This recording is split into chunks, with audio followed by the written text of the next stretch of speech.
Yalandı mərhəmətin, yalandı nəvazişin, yalandı keçmiş, gələcək, yalandı hər bir işin.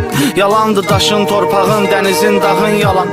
Sənin gülməyin yalan, ağlamağın yalan. Xəyalə dalan dünya, xarabət alan dünya, nə canlar alan dünya, haqqı da yalan dünya. Başıma sığal çəkib yatızdırırsan əbədi.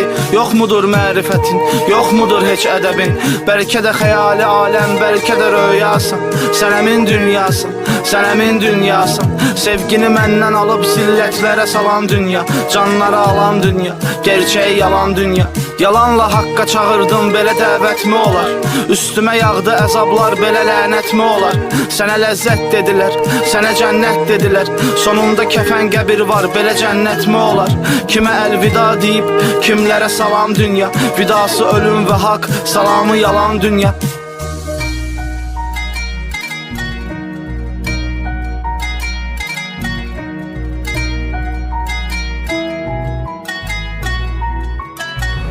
Səni fərzanələr atdı, qapıb divanələr tutdu.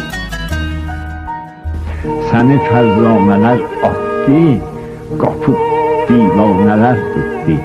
Kimi aldı, kimi sattı, satan dünya, alan dünya.